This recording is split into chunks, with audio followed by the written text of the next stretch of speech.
Estado que está economicamente equilibrado, ajustado, já que fez o ajuste fiscal, né? Mas tem alguns setores que vêm pagando um preço alto. Por exemplo, segurança pública. Faltam policiais e delegados. Precisamos de 200 delegados, não temos 100. Precisamos de quase 4.000 policiais, nós temos menos de 1.000 e a metade, 1.600 e 50% em situação de aposentadoria. Se a gente vai na saúde, falta gente. Se a gente vai para outros setores também, eu estou falando aí, Secretaria de Administração, a própria Fazenda mesmo, falta pessoal.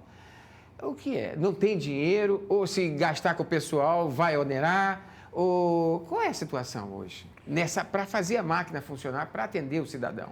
Bem, essa crítica, vamos dizer, alguns setores, a presença humana, o trabalho do profissional é absoluta, é imprescindível.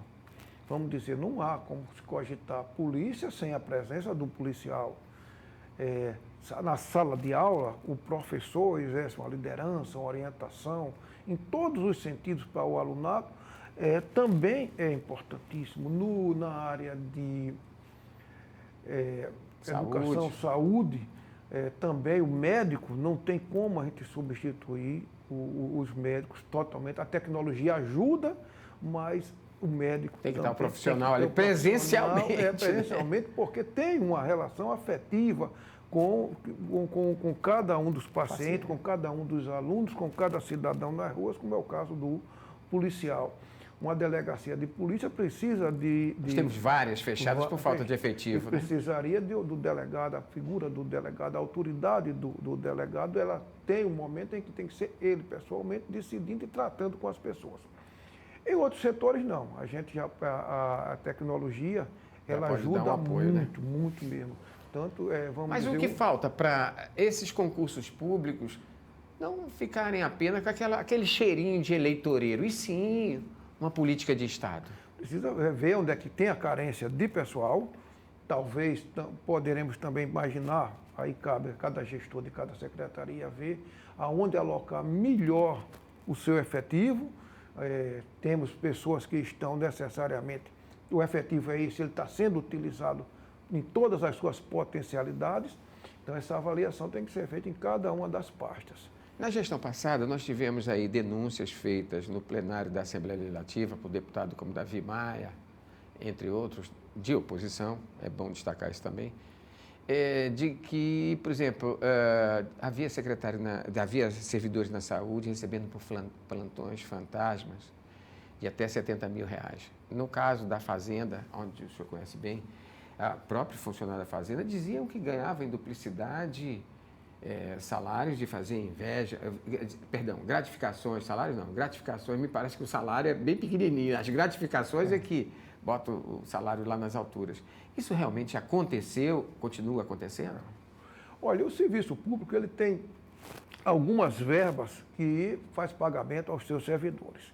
Então, nós temos, tradicionalmente, o vencimento fixo, quer dizer, aquele valor base, que quase sempre é muito pequeno. Nós temos as gratificações, algumas delas são permanentes, ou seja, leva com o servidor até a aposentadoria, elas não são eventuais. E também os adicionais por tempo de serviço. Esse conjunto de adicionais de tempo de serviço, de gratificações e o estipêndio fixo, esse conjunto forma a remuneração do servidor. Em grande número, na maior parte das categorias, esse conjunto foi substituído pelo subsídio, ou seja, é um único valor com uma única chave, então passa a ser somente subsídio. Ele não tem mais aquele crescimento vegetativo por conta do passar do tempo, dos anos. Tem apenas a reposição da inflação. De modo que este foi o critério estabelecido pela Constituição de 88, com algumas reformas ainda do início dos anos 90. Mas essa possibilidade, por exemplo, na Fazenda, o sujeito ganhar 2 gratificações para fazer a mesma coisa? Gratificação, todas elas estão previstas na lei, então dentro desse teto constitucional. Agora, por fora do teto, é possível se Tem pagar incentivos, por exemplo? verbas indenizatórias. Sim. As verbas indenizatórias antes eram bem raras, era quando se configurava efetivamente uma indenização. Era o caso, vamos dizer, de uma diária. Se o servidor precisava ir até outro local para receber, para realizar um trabalho, a despesa que ele ia arcar no primeiro momento seria por conta dele. Então o Estado dava uma diária para ele, já que ele ia trabalhar fora do local de trabalho habitual. Uma ajuda de custo, o Estado removia um funcionário de um município para outro, então ele tinha que arcar com despesa da mudança, esse tipo de coisa. Eram as verbas indenizatórias típicas. Mas a partir que a própria iniciativa privada criou verbas indenizatórias, no sentido de favorecer o trabalhador que está realizando um serviço. Então criou o Vale Transporte, o Vale Refeição, que são verbas que vão para os ativos, mas não tem não desconta nem imposto de renda? Não vai para a Previdência. A Sim. Previdência ela é contributiva e retributiva. Se ela desconta, ela vai poder pagar as aposentadorias. Se ela não desconta, aquela verba não vai para as aposentadorias. Então, é o caso do Vale Transporte, do auxílio alimentação. Essa ideia veio também para o Estado, ou seja, não são verbas remuneratórias, são verbas indenizatórias. Então, passou uma fiscalização e controle disso? Aí a lei fez a mesma coisa que fez a lei da iniciativa privada. Por uma presunção legal, se diz que o servidor, para ir e vir para o trabalho, quando ele está na ativa, ele tem uma despesa por conta disso. Então, o auxílio, o transporte. Ele precisa se alimentar enquanto está no trabalho. Então, o auxílio, alimentação. Agora, tem gente recebendo essa indenização sem sair do escritório, porque diz que essa indenização ela foi criada, o próprio secretário me disse, por exemplo, que foi criada uma verba indenizatória, esse auxílio, transporte, parece que está em torno de R$ 2.500, porque acabou com a frota. O sujeito usa o carro dele para se deslocar. E aí ele ganha lá um incentivo a combustível, manutenção do carro. E aí Não, o serviço da Secretaria da Fazenda é feito com as viaturas do Estado. Agora, qual foi a frota que eu acredito que o secretário se reportou? Ele está falando porque antes, para ir para o posto, o Estado dava o transporte. Isso. Então, esse transporte de Maceió, os postos fiscais, passou a ser com o carro próprio. É uma obrigação que o funcionário tem de chegar no local de trabalho. Claro. Mas o Estado, se criou. Da mesma forma que na iniciativa Mas aí privada... um colega seu denunciou de que teria gente, colegas seus... Eu sei que o senhor não está, já me disseram que o senhor não recebe, até porque o senhor pediu para não receber, porque o senhor está à disposição do sindicato. Queria até lhe parabenizar pelo respeito do dinheiro público, de uma pessoa que vem há anos lutando por essa probidade. Mas tem colegas seus que estariam recebendo essas verbas indenizatórias sem ter saído lá do gabinete da secretaria. Bem, então essas verbas... Isso é verdade? Não? Pode ter acontecido? As verbas indenizatórias, tem uma das verbas indenizatórias, que eu acredito que foi o objeto daquela crítica, que é justamente por conta do desempenho, a produtividade também, do que se acrescenta na receita. Isso para atender bem, em tese tem que atender bem, né? Então ele não precisa necessariamente estar em um gabinete ou no campo, porque está no gabinete, mas está provendo um colega que está no campo. Sim. Então, essa participação desses resultados, por uma ficção legal...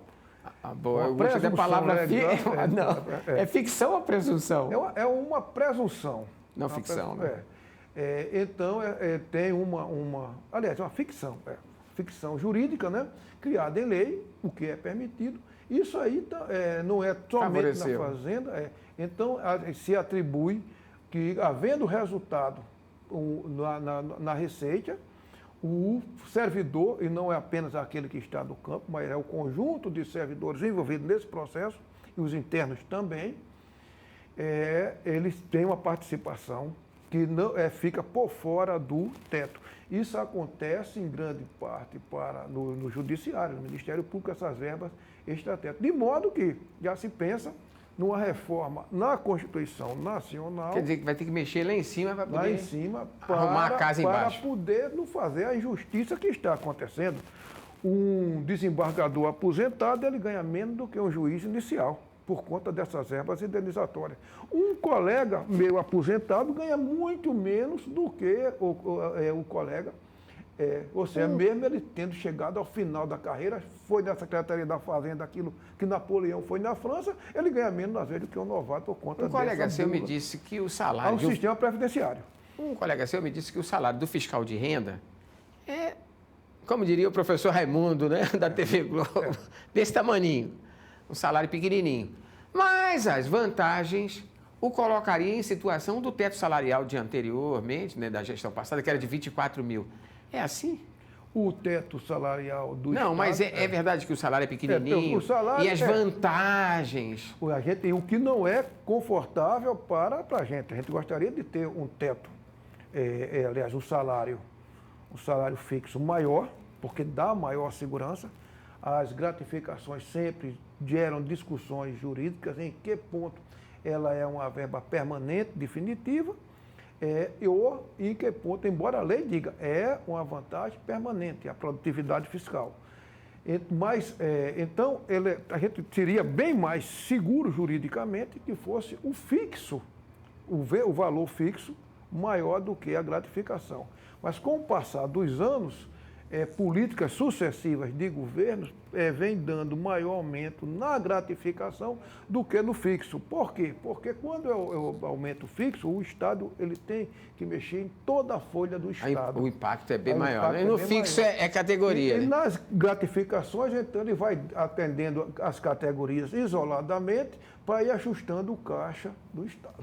A outra coisa que é interessante, você vê que professores que dedicam uma vida pública, né, uma vida para formar a gente, o que chega do topo da carreira, com toda a graduação, professor, graduado, especialista, mestre, doutor, não chega a 10 mil reais no fim de carreira.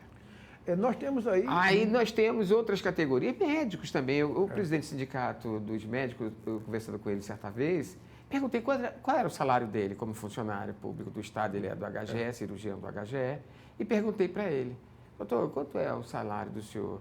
Também era inferior a 10 mil reais. E a gente tem fiscais de renda também que conseguem chegar, mesmo com salário pequenininho, com todas as gratificações, conseguem chegar ao teto 24 mil e agora talvez a 35 mil. Por que isso acontece? Porque nós temos uma das particularidades da carreira do fiscal de rendas é justamente a dedicação exclusiva. Um procurador de Estado, ele pode advogar.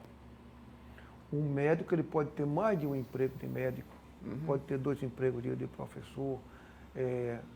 Você nem como professor não pode trabalhar? Nem posso advogar, nem posso ter, vamos dizer, trabalhar com contabilidade, com economia. Em tese, estaria remunerando a DE. Só.